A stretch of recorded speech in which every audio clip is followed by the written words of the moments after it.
influence like other people watching videos, etc. Competition, but this will be a good one. Alright, we're recording. Test the sound of the mic. Test. My works with test. Yeah, we got some sound waves. I hope that way means it worked. Recording time is 1:55. Let's see if we can get it done by. We'll be generous. We'll say at most 2:15.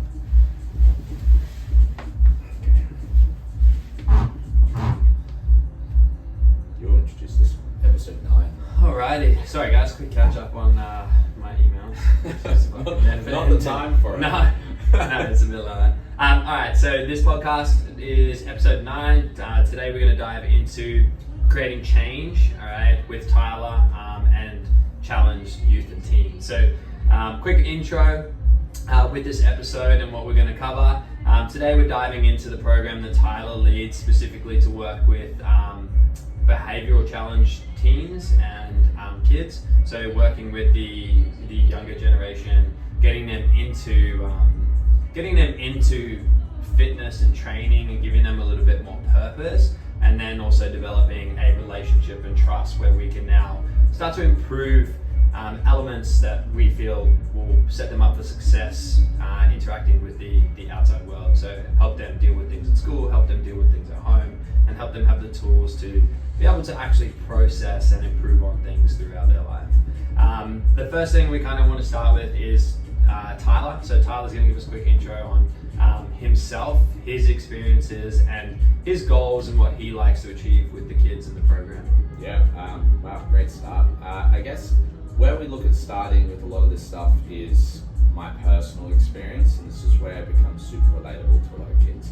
A lot of the senses as a kid, I struggled quite heavily with, I guess, let's say symptoms, but a condition called floppy child syndrome. So it's what I'm diagnosed with alongside a bunch of other things, but it's not saying that we use this condition as a form of like excuse and to draw away the fact that I don't need to try very hard or do things as well as others. The main thing that this condition draws, and the one thing that my mum really was very adamant on, was, hey, there's nothing wrong with you, like you just learn differently. The condition, a bit about it, floppy child syndrome, is mostly to do with hand-eye coordination and the ability to feel my fingers. I have very little, if not no, feeling in my fingers, which just means that fine motor skills is very challenging. So that's one part of the condition.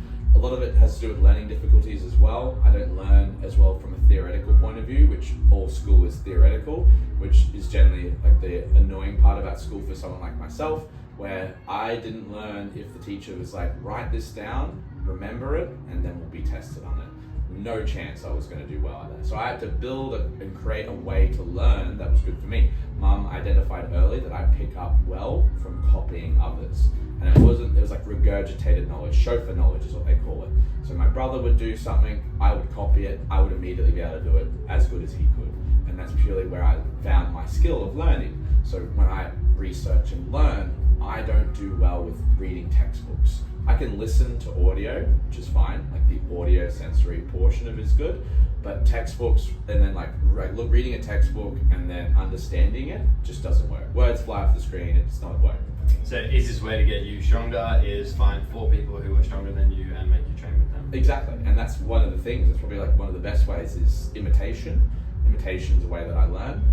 Also, watching others and just like visual, very visual. So like looking at others, what are they doing? Ooh, that's an interesting setup point. Then when they're talking about it too, if they're like explaining the way they do things, then it's even easier to absorb the information. So seminars are really good for me. Hands-on stuff is really great. And like I said, like visualization and audio is good, but theoretical, no chance. And my hands and fingers just weren't as good as what other kids were. I got to the point where like crossing the road as a kid, maybe 5-6 years old, I couldn't even hold my mum's hand. Like I would have my entire hand gripped around her finger. My mum has big fingers too, but my hands were so weak that I couldn't grab onto it. So I had to do a lot of stuff in development for that. And a lot of the stuff I had to do these days, I would have been fast-tracked with tablets and information and internet and all that stuff. But back when I was a kid, it wasn't the same. We didn't have access to all this stuff. So some of the things I had to do was a bit different. So that's a bit about myself and where like my learning difficulties lied, and which is where one of the ways that I can relate to all these kids. I was also very introverted as a kid and a massive gamer. I love sports, and that was the number one thing I wanted to do, but all of my family members were not interested in sports. They would sit inside, they would be very good at like school, so they would do lots of study. My oldest brother used to read JavaScript and C+ and all this stuff, and he used to teach himself how to program and build computers. So like, as a family, there's 4 of us. If 3 of them are inside and introverted and playing video games and computers and want you to be included, you're generally going to want to do that too. But I was still very much sport driven. I was outside kicking the football around by myself. I used to play rugby. And it was more AFL, wasn't it? AFL, yeah. I played rugby, AFL, a bit of both, but AFL was my main focus. But like, I was really big on like playing by myself. I used to like create fantasy games of football. I used to tackle myself. How did that work? I don't know. But I was lonely, but I really wanted to play sport. So I didn't let that be an excuse. And I begged my mum for years, please let me play a team sport. Please let me play a team sport. Eventually, when I was 11, she was like, hey, like AFL is actually really cheap in your area. Like, we signed up for a team, it was like $150. You got a shirt, you got your AFL pants, you got your socks, and that's a year's registration. And for my mum, 4 kids, single mum, like that was doable. It was like, okay, that's not a big reach of a financial, and the field I played at was a couple minutes away. So I was blessed that was an opportunity I had. Barrier to entry was lower. Was low, yeah, and that allowed me to start my fitness journey. But one of the things about that is like I was obviously instantly invested, because I was like, finally I get to do what I've been begging for. Like, I'm gonna go all in. So I used to have a home gym. I used to ask for home gym stuff for home. I used to, for my birthdays, for Easter, I never got chocolate, I never got lollies or anything like that. I always got like protein bars and like tuna cans and like very like typical like, you know, a preteen, like growing boy, like I get the gym scene kind of look. So that was really good for me, and like that kind of helped take me away from where my family was going and pushed me into more of an extrovert, to being around lots of more adults. of a physical lifestyle. Exactly. And why I bring this up and why this is important is because one of the things I struggle with the most is information. Because I didn't have access to someone who knew what they were doing. Like my mum, even though, like, bless her, she used to be like, I buy skim milk because it's healthier than full cream milk. And it's like I believe that, you know, that was my source of knowledge. And like, it's not whether it's healthier or not, but it's just a choice based on your goals. Like, if you want the full fat milk, it's okay. Like, even Coca-Cola, this is a big one, very controversial, but I'm going to say it anyway. She used to demonize Coca-Cola, like full strength Coke. Like, it's so bad for you. It rots your teeth, it's full of sugar, there's nothing good about it. It used to have cocaine in it. It used to have, yeah, that's another one. It used to be green, has cocaine, anything black is bad. But it's like, then like, you know, I guess I'm with my current coach now, Jazz. She's just like, hey, like, you've got 500 calories of carbohydrates, get it any way you want. Coke's an easy carb source, lots of sugar, like, you know, easy to consume. For someone like me who struggles to eat enough, like, I'm like, that's a good thing. So my information sources they weren't there. I didn't have anyone to lean on. None of my siblings did sport. None of my friends did sport. Like, I didn't have any idols or anyone to look at. There wasn't much on the internet at the time. Like, YouTube was only just starting. And like, I had to look on bodybuilding.com forums. I had to read their posts. So all of my information was very fixed to one area. And okay, well, I want to fast forward a little bit here, because Tyler's fitness journey is relatively long, but the main thing is he did start with AFL, which isn't necessarily a strength sport.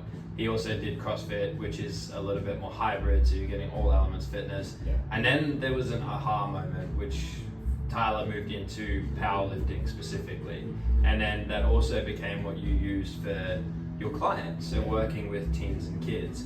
Can you elaborate on that a little bit more? What was that aha moment for you? Was there a specific kid that you had a breakthrough with one of your clients? Was there something with yourself that you had a breakthrough with?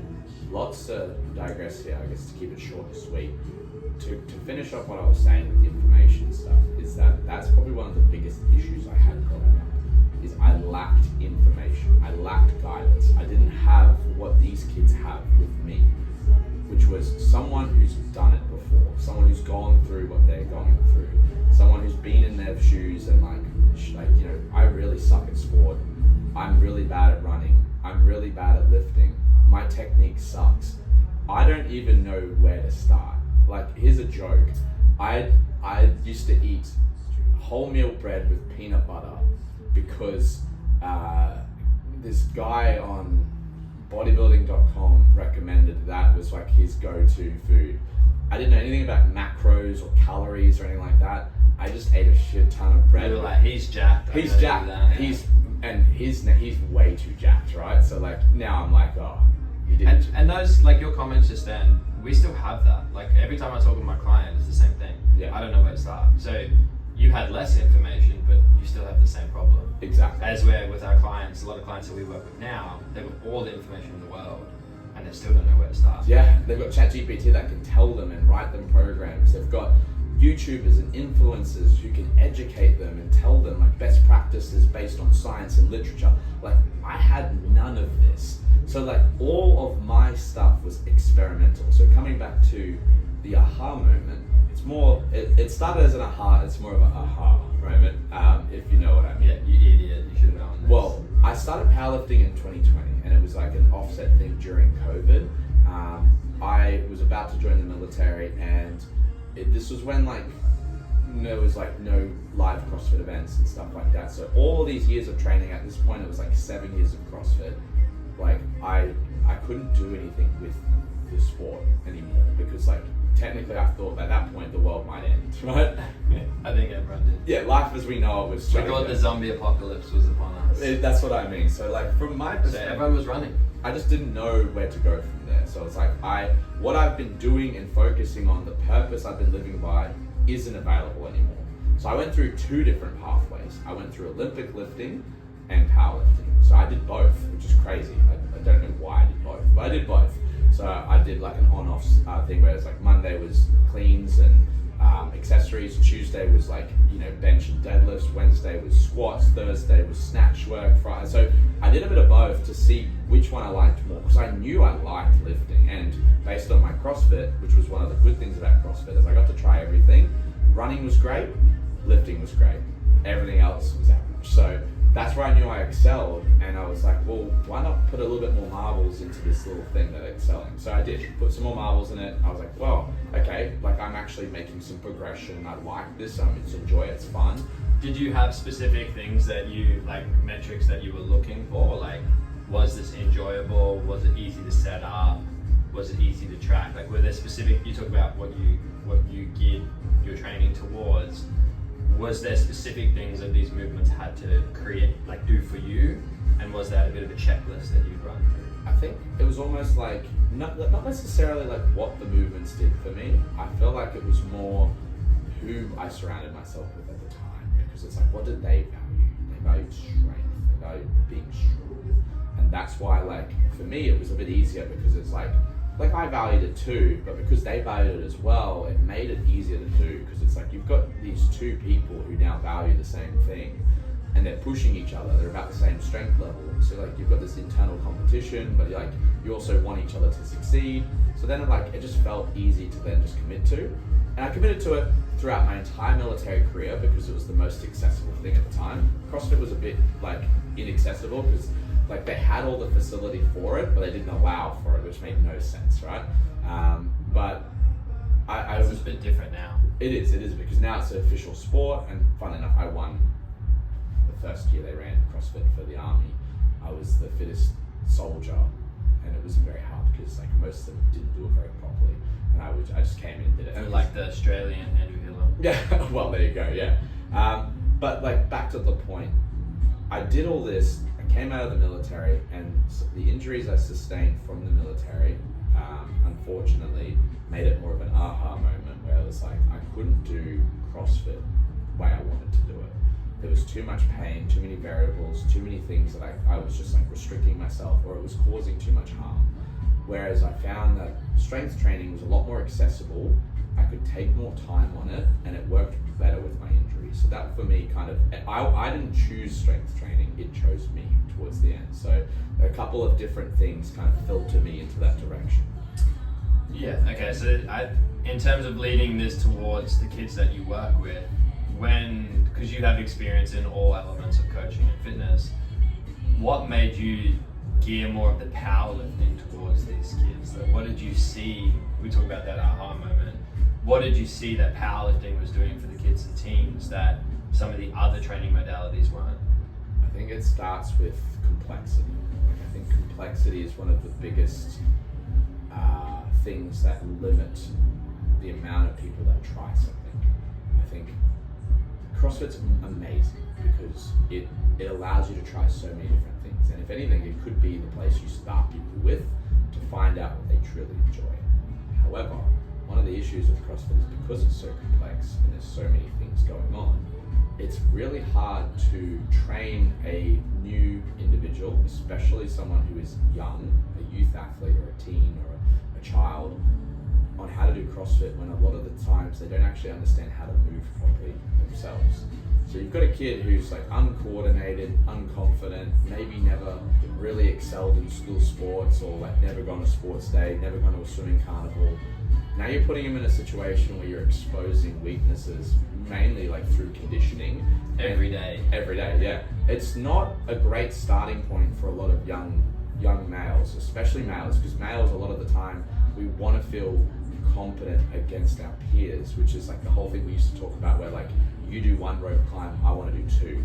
Whereas girls are very much happy to just do the rope climb. They're about being competent. Yeah. So they don't need to be the best at anything. It's where like men have a natural desire to outcompete each other. And that's obviously not all women, all men, but it just what we commonly see. Like women just want to do the movement. I want to be able to do a rope climb. Yeah. And then for men it's like I want to be able to do 5 rope climbs faster than him. Yeah. I want to beat him in the rope climb workout or whatever. So look at Cam Gray's post today. It's like I challenge everyone to do 30 on, 30 off, max bar facing burpees until you get 100 reps. Yeah. Like it's just a natural thing for men to compete. And that's it, because it's just like I feel like it's one of those things where it's like you're trying to find, not necessarily trying to find the alpha dog, but trying to like size up your competition, see who's who, what's what. And I feel like that can be off-putting in some cases, because if you aren't good at a lot of things already, you're like, well, what's the point of trying? Like, I can't run, I can't do gymnastics, I can't even hold my body weight on the rig. Like, it really limits the young athletes on what they can do. So when we see strength training, you don't have as much to worry about. You've got 3 main movements. You've got other movements outside that, but 3 main ones: squat, bench, deadlift. And in that case, like, they generally excel at 1. It's pretty like, it's like, so if you have 3 movements and they excel at 1, that means they're 33% competent at least, right? From the start. Whereas CrossFit, 150 movements, they excel at, 5, it's like 5% competent. It's like from their mindset, they're already bought into the strength training, because they're like, I'm so good at deadlift. He's confirmed that I'm good at deadlift. I'm lifting relatively heavy. I've got people around me who are cheering me on. Like, damn, this is awesome. Like, this is addicting. And that's where I feel like the boys start to really enjoy it, because it's very, very unlikely that I find that someone isn't at least above average at one of the 3 movements. And I think that's where it buys in. And then the other side of it too is like the environment, like especially in Unbound here. I'm not sure about other facilities, but I know for a fact at Unbound, one of the things that I prioritize for these guys is to introduce them to the strong athletes. The Tristans, the Dominics, the Camerons, like the guys who already lift really heavy, because it gives them someone to look up to, but it's also like the way I would define it, it's the guys that throw out the winch. So it's like, we talk about competing's normal, but it's not just, okay, I'm better than you. It's like, okay, I beat you on this, but come with me. Yeah. So it's like I need you there because this was just as beneficial for me having you here pushing me as it was for me to get the feedback that I actually beat you. Exactly. It's less about the fact that I outlifted you, and it's more about the fact that I got more out of myself because you were there with me. That's it, and like one of the things I love doing, this is a personal favorite, is let's say like Michael, you're my client, and you're going for a 3RM deadlift, right? Like this is pretty nerve-wracking for you, but you're excited to give it a crack because you have never done one before. And instead of just like, okay, let's go into it, like no music, we're in just like by ourselves doing the deadlift, I will literally go downstairs if I'm upstairs, or go around the gym, find a couple of people who are in the same kind of realm, strength training, and like let's say your top lifters, you've got your Dominics, your Tristans, your Camerons. I grab those guys, I bring them over. They know of these guys, they're like, wow, they're really strong, I've seen them in the gym before lifting. They're all coming to cheer on me doing my lift. And in your head you're like, I don't lift as much as them, like you said, like I'm comparing my weight to them, like wow, they're so much stronger. But they're coming over and encouraging me to do really well. That must mean I'm a part of the crowd, a part of the group. So like these kids get even more worked up, the success rate goes up because now you've got that. You're also accountable to someone else. Exactly. So you're like, oh, they're watching, I want to impress them. Yeah, and then as soon as they do it, regardless of the result, it's fist bumps, it's high fives, it's like, wow, you could have done a few more reps, or if they don't achieve it, it's like, you'll get that next time. And then it takes away some of the stress from me as the coach, and it just applies it to the community. And then when we decide to finally achieve or try our first event, they go to the event, guess who's there? Tristan, Dominic, Cameron, like these guys are still there, and now it's like, oh, I already know these dudes. I'm more confident, I'm more comfortable, and that just enhances their whole like process. My head kind of quickly popped into like the social media realm there, where it's like that explains a lot of why everyone has to post their training, because they're seeking that. Yeah. So like that feedback that you're creating for those kids and that accountability, you'll notice people will just record their workouts every day and post it. And now it's like, I haven't closed my loop or actually completed my task until I posted it to the world. Yeah. And the world's given me validation on the task I did. Yeah. It's validation is something that's gonna need to be there at some point, and very few people have the ability to not have it. Yeah. Like your extremely disciplined athletes, like your elites, they have that, but majority of people don't. No. Majority of people aren't gonna go and train for 3 years to go to the Olympics and no one fucking knows who they are, and they don't post every day or every morning. No, exactly. And then it's like, oh shit, how did you get so good at swimming? And that's what I mean, like, okay, like these kids, most of them aren't on social media or aren't posting. And you're giving them that live feedback. That's it. And it's like they're getting some validation from the boys that they're doing the right thing and they're moving in the right direction. And obviously the longer they stay, the more that those boys become idols to them and the person they look up to. They're not going to go on Instagram and look up to the world champion powerlifter because it's like, well, that guy's in America and unachievable. Like, these are people who are here right now doing exactly what I want to do, but better. How do I become them? I hang around them more, I talk to them, and like these are, once again, young boys and teenagers between the ages of, I'd say 6 and 15, that's probably the range. Imagine like, how many 9-year-olds do you know walking around the gym talking to adults? How many 9-year-olds do you know walking around talking to adults in general, period? And we've got Emmett, who that's what he does. Like, he's done 5 competitions now, and like the last competition, he was less concerned with his own performance and more concerned about cheering others on, the newer guys who haven't done as many. He's 9 and he's making these decisions. So it's like that's powerful. He's seeing that. Like, you spoke about how you learn from observation. Yeah. It's the same for them. They're getting the opportunity now to observe how, Tyler's at an event and Tyler's competing, but there's 18 other people and he's prioritizing other people. Yeah. You don't, like, to be part of a group, you actually need to not prioritize yourself. It's like conform to what the group is also doing. And you're valuable if you put other people first. Yeah, and that's what I was saying to, especially like the senior, I would say the senior guys who I train, the guys who are a bit more experienced, who have a bit bigger road total, who are a bit more competitive. When I say to these guys, I'm like, hey, these are the things we value. We don't value one-on-ones. We don't care about that. We value performance. So it's like, hey, you have a 90% of your max, how many reps can you do? If you want to do something fun, do that. like Dominic was a good example. Yesterday he did his current 1RM bench for 3 reps. He could have easily gone 2.5 kilos more and PR'd. Easily, but he doesn't value that because we don't value that. I'm like, I couldn't care less what your 1RM is unless we're in a testing phase or a competition. Because we can do a 1RM at a comp, but the biggest thing is a 1RM is super demoralizing. There's a high chance of failure, there's a high chance of risk. What's the point of taking it? Instead, if you feel really good, let's test ourselves by seeing how many we can do, what we can push ourselves to. At a known weight that we can perform at. Exactly. And no weight that we can perform at, or a weight that we know is really challenging. It also, because it removes, you think about like new loads are unknown, so there's that psychological element. Exactly. And you can remove that by being like, hey, I've bench 120 before, I'm going to AMRAP it. And it's still going to give you feedback where it's like, hey, I can recalibrate, I'm probably stronger. Is this more of like an Olympic weightlifting tool where it's like, hey, instead of going to 58 that you failed, go back to 55 that you know and do 100 reps at 55. Obviously, it's not the same for powerlifting, but it's kind of similar. Where like, and that's what the environment we bring to not only the young boys but to my senior athletes is, hey, like we don't value PRs unless it's scheduled or timed, or unless you feel extremely good. There's like a very certain like point, and that's obviously a bit broad, but for the majority of it, most of my athletes value doing lots of heavy reps, seeing how many they can do.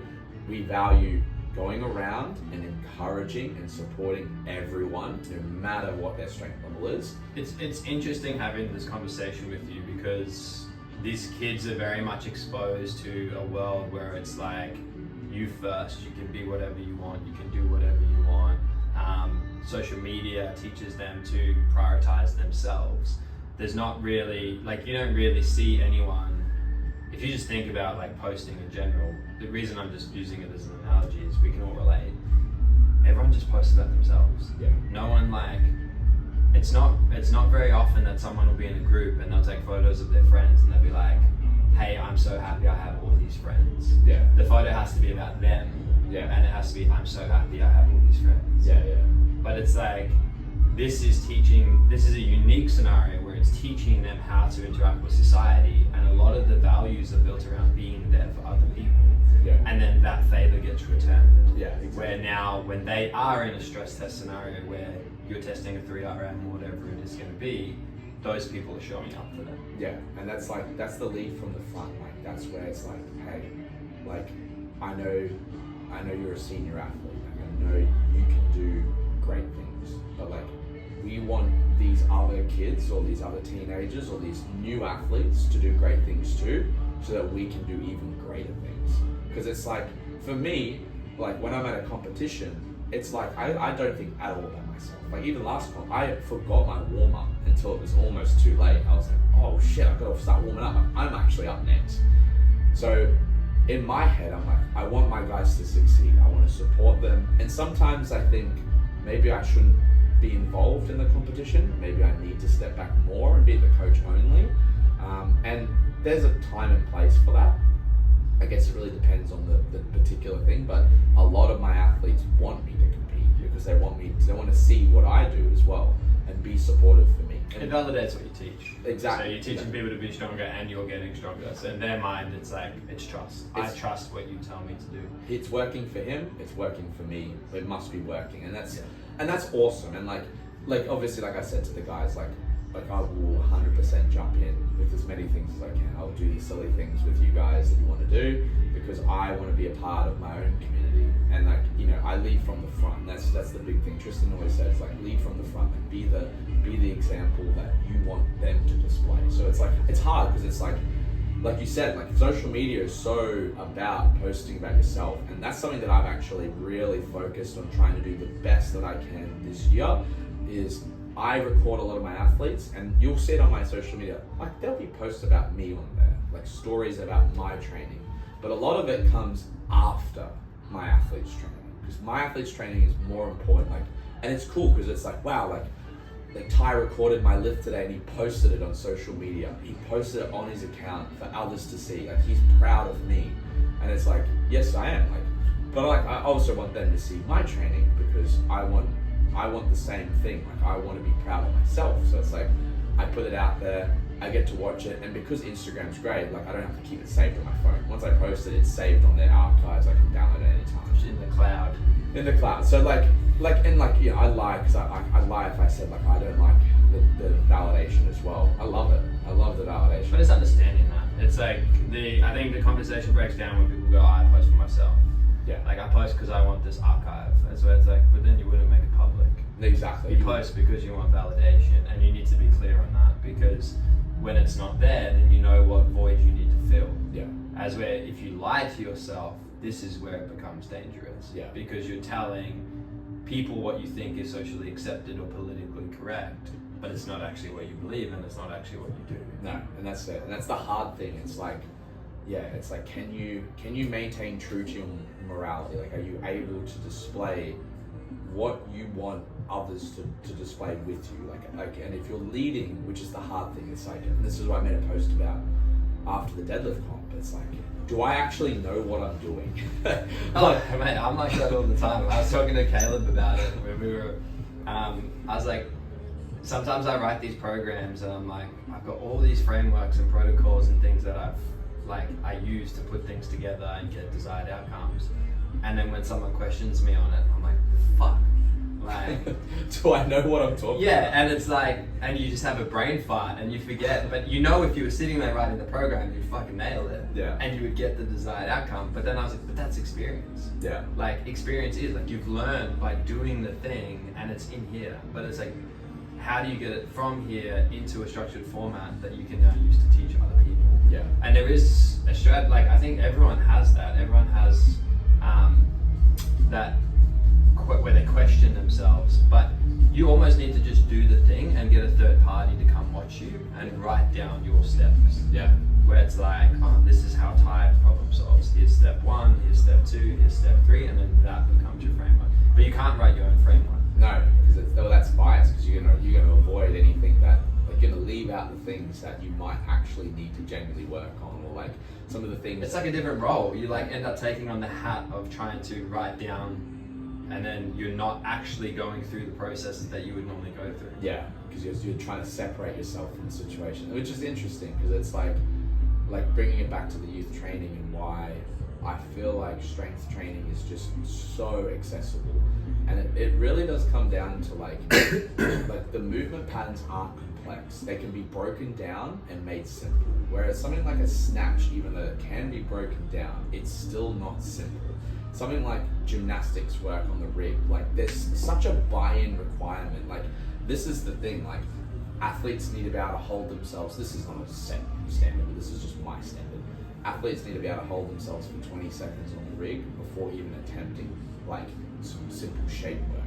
Because if they can't hold themselves for 20 seconds, how can I expect them to do 20 seconds of work, right? You can't jump up on the rig and do shapes if you have like 5 seconds of grip strength, you know? It's not gonna last very long. So where do you start them from? The ground, but then that's not specific to what they're working on. So it's like, now you've got yourself into a position where like this poor athlete has to spend 3 months to just get on the rig.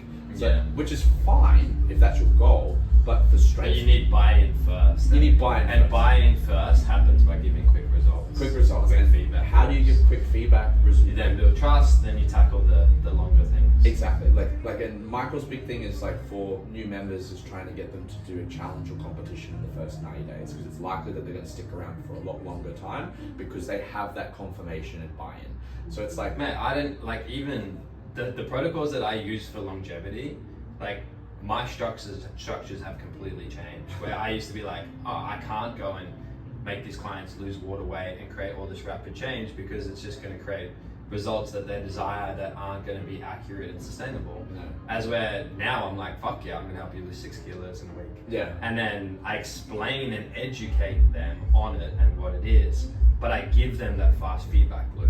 yeah, And then it's like, now they trust me. Yeah. Now they want more. Now we can have the conversation. Where like, it's hey, like, it's not sustainable. Yeah. We need to do it this way. yeah. And that's what I mean. You So, front load the results and then you've got them. so whereas like a new client in the class setting, we've got 90 days to do that. A new client for me, I have between 45 and 60 minutes to do it, because I need to convince them that what they're doing is actually going to It's make better than being on an iPad. better than an iPad. It's going to make them happy and it's going to make them feel confident. So it's like, okay, how do I do that? And this is probably the part of the frameworks of how I do it. So what structures do you use? And then I suppose for most parents, they're gonna want to know the safety side of things, because there is a bit of a stigma around kids lifting where it's unsafe. Yes. I know for us, like scaling loads and supervising every session is huge, which is why we always say one-on-one. Yeah. So we don't necessarily go, hey, just put them in a class or provide programming for these kids. We make sure we work one-on-one. Do you want to touch on that a bit more? Yeah, 100%. I think framework starting, there's a multitude of ways we can look at it and approach it, but the big thing is like we usually start uniquely with barbell work. So starting strength protocols, if you've read Starting Strength Volume 3 by Mark Rippleton, fantastic book. I'm not a big reader, listener obviously, of course, audiobook, but it goes through a lot of stuff, but the framework that they apply is as easy as it needs to be, because these guys, not only, they have two pathways of growth, and this is what I talk about with my athletes of why the kids are so impressive, is one, they're growing, like physically growing, they're changing, they go through puberty, they're getting taller, they're getting like heavier, they're just increasing. Adults already kind of are at the level they're at, small increases of course, but like it's not as drastic as a child, like they're literally growing. So you've got this organism that's growing. So like half of my job is done. Like they're gonna progress even if I don't program anything, because they're just getting stronger and bigger. Muscles are getting bigger, bones are getting bigger, ligaments are getting stronger, like because they're growing. So that's a positive for me, right? Those feedback loops will be there without too much linear structure. Exactly. They don't need to be as consistent as adults, and they'll still see progress as long as they. But they do need to almost constantly recalibrate technique and position, because their center of mass is changing, their coordination is changing. Correct, and that's where the other side of it comes into play, whereas it's like we start with the main barbell movements. Normally it runs in a very simple process. 3 sets of 5 back squats, 3 sets of 5 bench press, sometimes more depending on the athlete, 1 set of 5 deadlifts. And how I approach this in a training sense is there's also then, once again, it splits into 2 pathways. They're very young, so I'd say between the ages of 6 and 12, I won't start them on these specific warm-ups that are like very, very targeted towards specific issues. Yeah. Because that's boring, right? Once again, you're dealing with a young adult, even a child. They have very short attention spans. We need to give them instant feedback.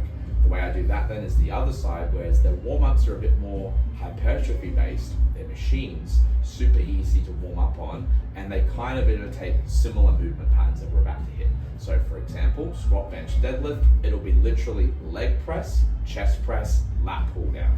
That's gonna cover most of what I have to do. Obviously you're leaving out things like hamstrings, you're leaving out, specific glute priming warm-ups and all this stuff, but like for the attention span, they love it. They don't. Yeah, it's interesting. I was talking to my client today about it, where a lot of what we do with him is we're tuning his body. All right. Now we don't need to buy him new knees. We don't need to upgrade anything. We can do that by basically controlling what we expose to and using adaptation to advantage. But we're tuning his body to operate better. Yeah. Running that protocol with kids, they don't understand it. They just don't care for it. No, like they just want to learn to use the body they have. They want to swing on the ropes. They want to play with the echo bike. They want to like do these things. So if you keep them engaged, they don't want to do those things. They want to interact with their environment. That's where, when you're an adult, you've interacted with your environment your whole life. So now it's just learning how to interact with it better, and in a way that's more sustainable and isn't going to break you. Yeah, and they normally want the results immediately. The adults, they want to do the thing. They know that like if they do the thing correctly, they get the results they desire. Whereas the kids, they're less about the results necessarily. They're more about how much engagement, how much fun they're having. Are they enjoying what they're doing? And this is the thing.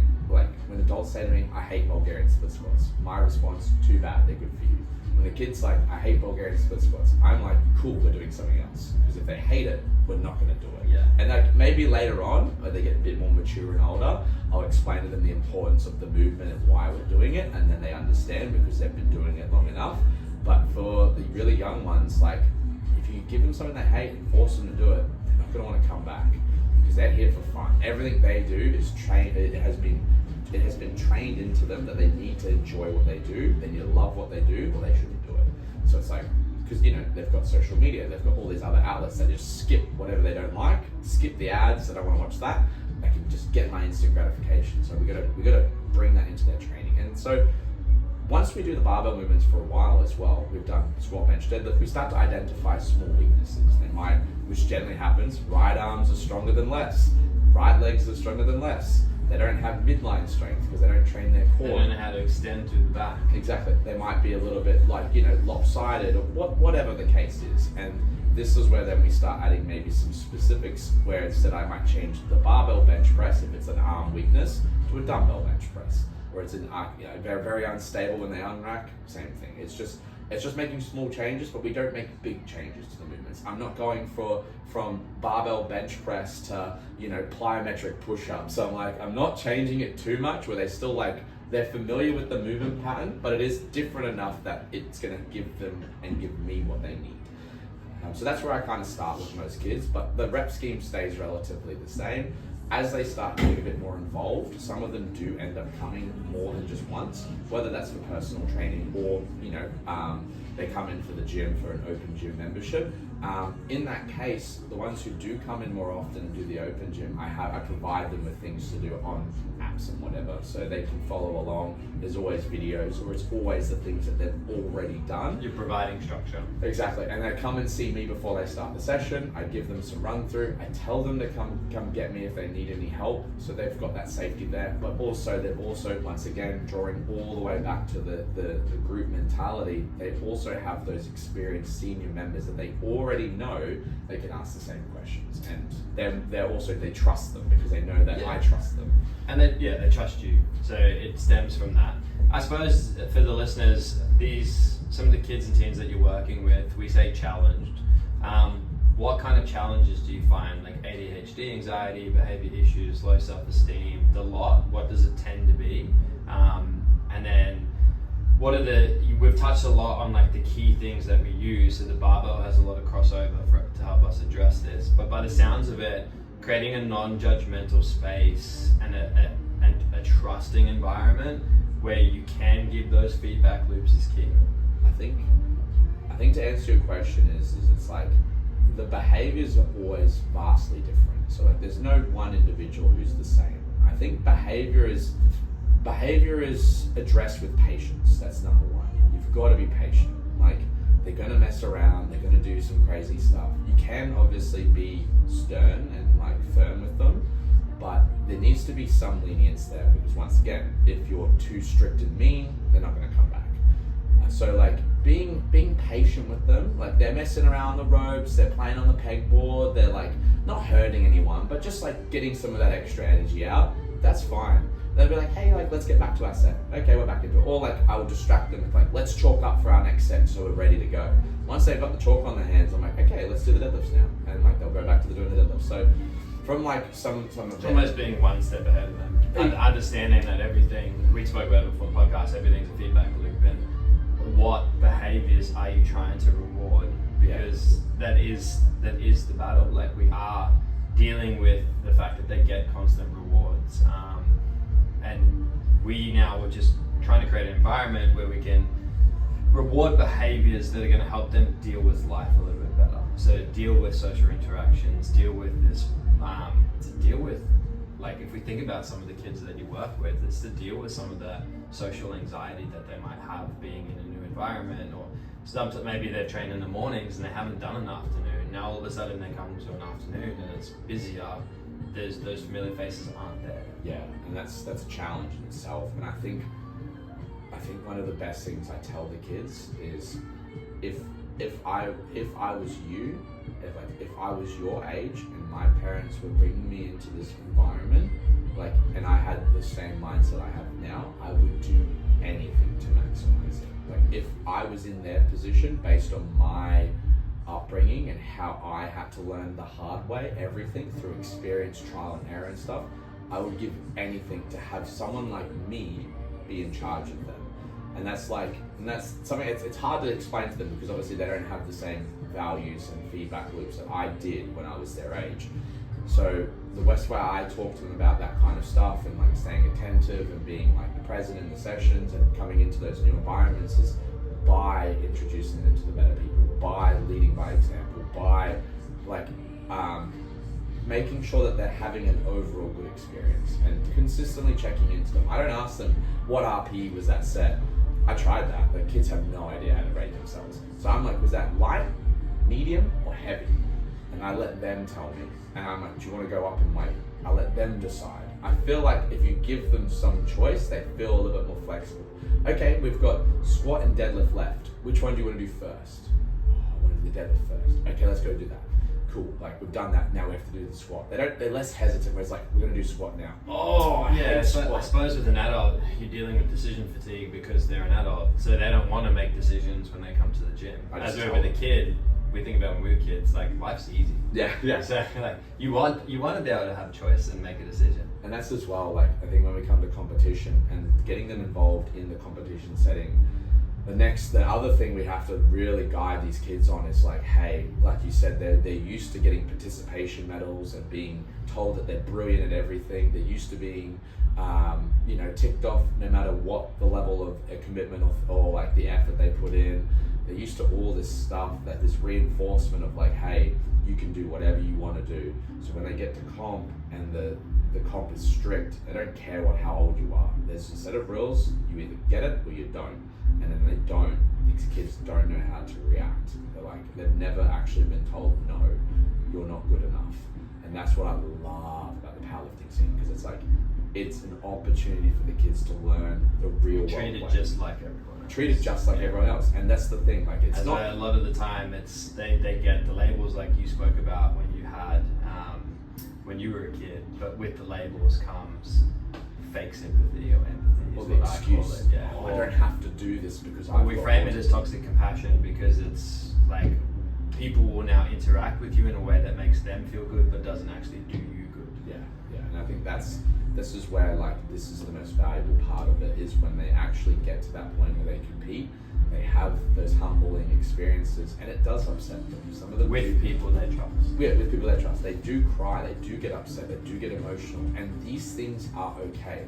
Vice versa, I've had the opposite. One of my clients, Ryan, who's been doing it quite a long time now, nearly 2.5 years, he cried when he got his 120 back squat, which was at the time double body weight. 16 years old, young kid, and he's been working on this for years. His squat's been a weak movement for him. So for him to get it official in a competition, very overwhelming emotionally in a positive sense. And Tristan and I actually went over and complimented him, hey, you getting upset about this is a great thing, because it means you care. And he's proud. He's proud of himself, and that's what we were saying. We were like, you obviously care enough that you're so proud of your effort that you got emotionally invested, and that's why we're like, this is good. Don't ever feel bad, or don't hide this. Show it. And I do it to Dom all the time. Dom looked at me at the last comp. Emmett got his 65 kilo deadlift, and I fucking bawled my eyes out. And he looked at me. He's like, "You're such a softie," and I was like, because I'm invested in their performance, and I know if it was the opposite and he failed, he would be upset. So the fact that that didn't happen, knowing that that's the negative out of the situation, I was so happy. I couldn't control it. So, and that's I think what the parents like as well, and that's something that I pride myself on, is that I am invested in their results. I'm not just doing it for the money. It is fun for me, and that's what I like about it. And that's the difference between me coaching that and CrossFit. I love CrossFit, I still love everything about it. But I feel it's a lot harder to get them involved, whereas with powerlifting, it's easier to get them involved. It's easy for everyone to understand what's good and what's not. It's easy for people to know who's winning and who's not. So then when you do it in a live setting, and the kids don't get medals, the kids don't get this, the kids don't get that, then their parents come up to me and how do I explain this to them? Because they've never had to. How do I explain that my kid wasn't good enough to get a prize? And I just just say it simply, hey, it's not that you're not good enough, it's just that you're not good enough yet. And I was like, the people who got medals, they've been doing this far longer than you have. So it's you need to understand this is part of the process, and don't worry about medals, because at the end of the day, they're a piece of freaking metal that does nothing, right? They're just a reward system. And I think the conversation needs to be less about the outcome and more about how they can accomplish the outcome. So it's if the kid wants the medal, then the conversation isn't about why didn't I get the medal? If that does happen and that interaction happens, it's it's like, okay, we need to go to 3 sessions a week, or we need to improve this. Like, just explain to them. They want something, so just explain to them how to get it, rather than just giving it to them. And then it's on them. Exactly. And if they want it enough, then they'll put in the work. But sometimes it's as simple as just being like, hey, once again, back to the environment factor, we don't necessarily care about where you place. All we care about is that you're beating yourself every time. You're going up there because you're improving your previous total, not because you're trying to chase medals and accolades. And that's what the thing is like, if you get medals and accolades in the pursuit of doing said thing, improving your total, getting a new PR on a certain lift that you've been training for, that's just a bonus. But I'm like, we're not elite athletes. I'm not an elite athlete. My athletes aren't elite athletes. None of them are getting paid to do this. So it's like, the medals don't matter. It's actually what you do in the competition that matters, specifically how you handle yourself, how you act around other athletes, because we want to be inclusive. We go to comps and we encourage everyone, not just ourselves. And then finally, it's like, can you or did you do better than what you did before? And what can we take from this comp? So I come back to the gym, the next session, okay, we identified that we're not squatting deep enough. The judges didn't like the depth we're going. We're going to focus on squatting deep now. Like, that's going to be our main focus for the next cycle. So then they're like, wow, they didn't make me feel very good when I failed that squat. I should listen to Ty. We should start squatting deeper. There's more value to what you say now. Exactly. Because they have a negative experience that they don't want to have again. It's not even, well, it's negative for them, but for me, it's like, it's not, positive reinforcement to know that, like, hey, that's where we need to work on. This is why. And they can't, it's undeniable for them, because they, like you said, they had that negative effect of not being able to get that ticked off rep, potentially getting a PR, whatever it was. So that they really buy into that. So that's what I think is really good. So I think, so a couple of things there, like accountability checkpoints is where that kind of falls under. In terms of like family involvement, is there a role that the parents play here as well? And do you find that, is there some strategies or frameworks that they can use to help reinforce these positive behaviors at home?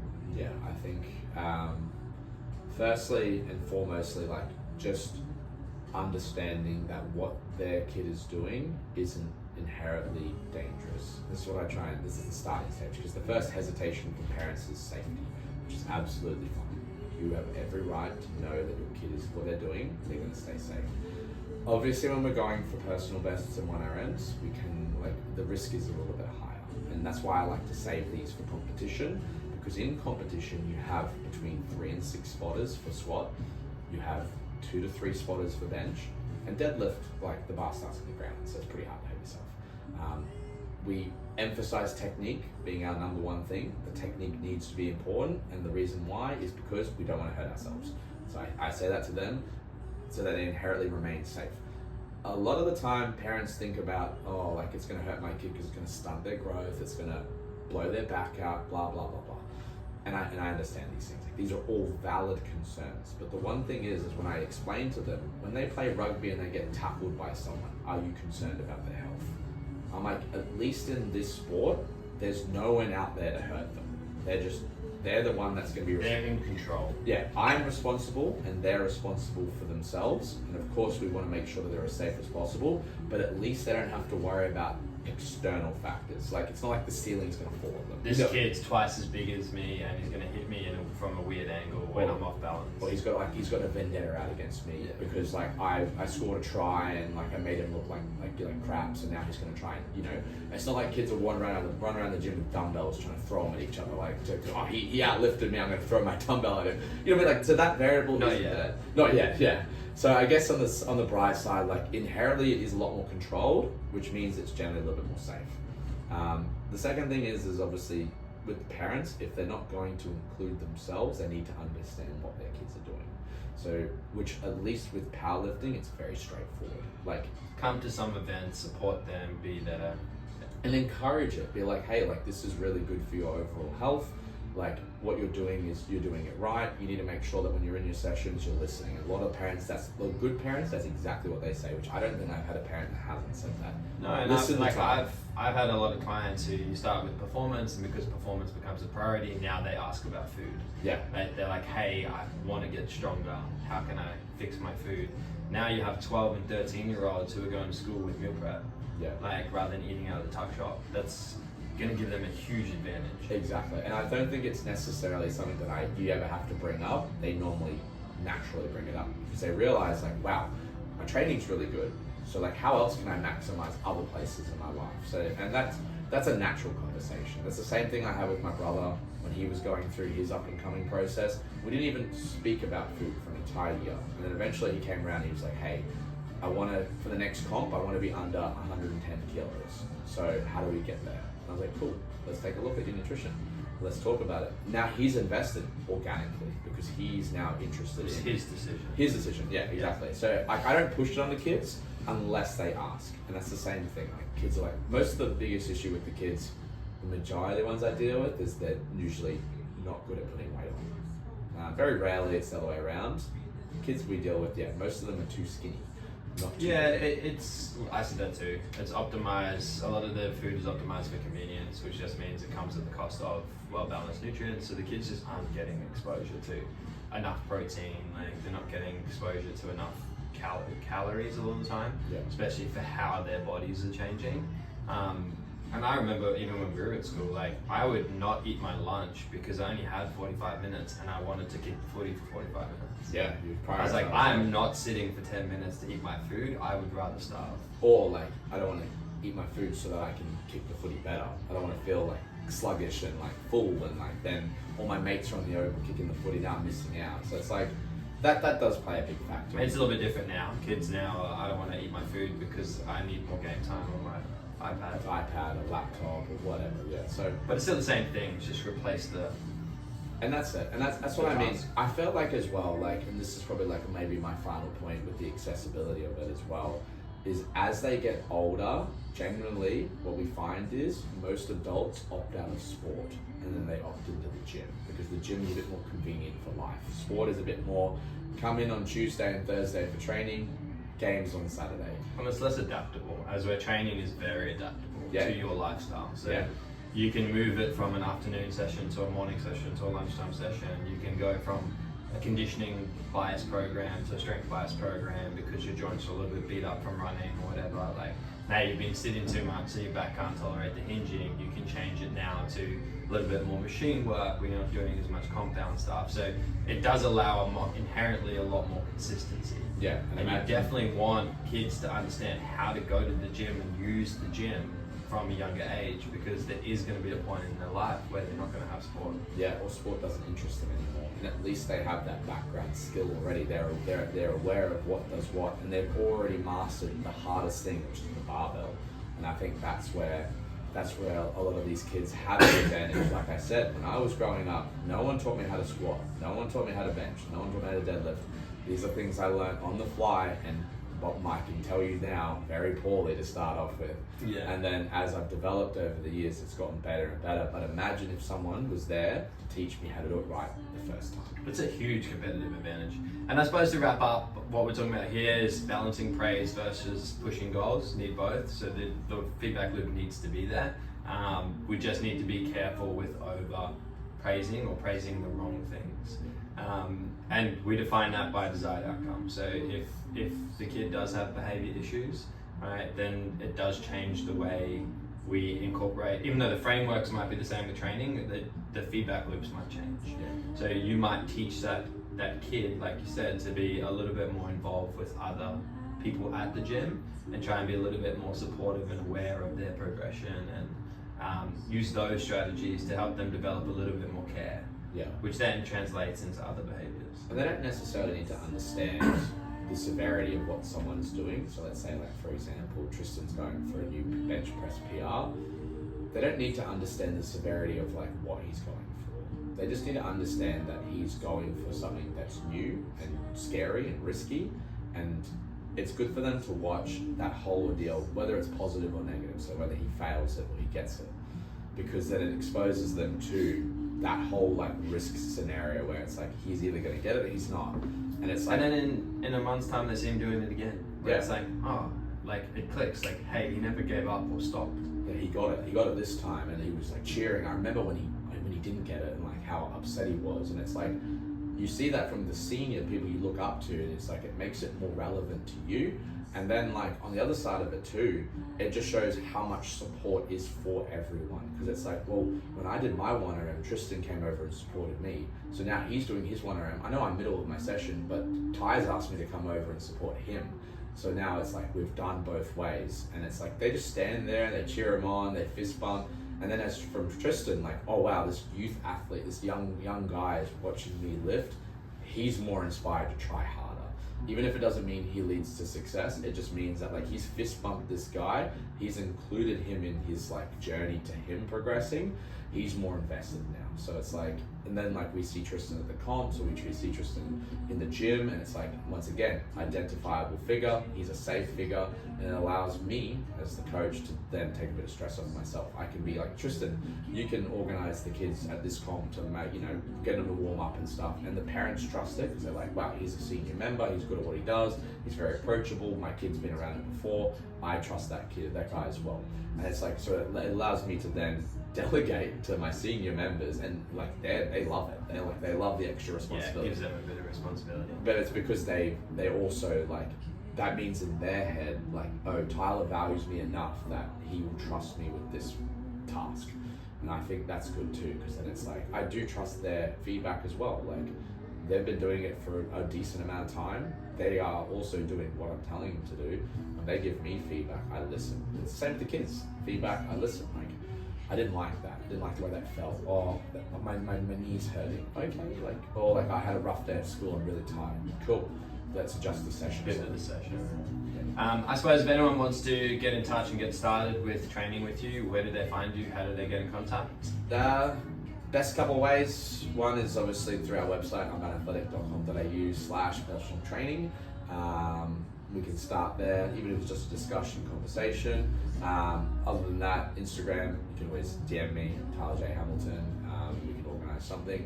I'm a busy man, but I definitely have slots for people, and it's just about working out what's best for your son or daughter. No age is too young, I guess. I mean, there is too young, I guess, like, anything under 5 is probably too young. But anything over 5, I'd probably be absolutely 100% on getting us to work on something. And we would just start super slow and easy. You're absolutely more than welcome to come as the parent. Unless your kid doesn't want you to be there, then it's a great opportunity for you as well to work out while they're working out, and that can be awesome too. So it's not one of those scenarios where as a parent you have to sit on the sidelines and watch. You can also join in, or you can even watch a session. I have options, and there's definitely clients I do train who mum and son train together, dad and daughter train together, in that sense where it's like it's a dual session, and you get lots out of it, they get lots out of it, you're both enjoying and having fun, you've got something to bond over, and I don't mind it either. Like, I think it's a cool dynamic. So there you have it, guys. There's Ty crossing the parallels between the barbell and the progression of life skills in young teens. Thank you, Ty. We'll see you on the next episode. Cool. Oh, we didn't make 15 It's minutes. never going to be 20 minutes. I was watching, I had it like 3 to 4 minutes. I was like, we're like 30 minutes into second. That's an hour.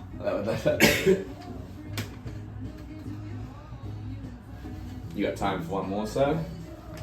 Minute on, minute off. This one's a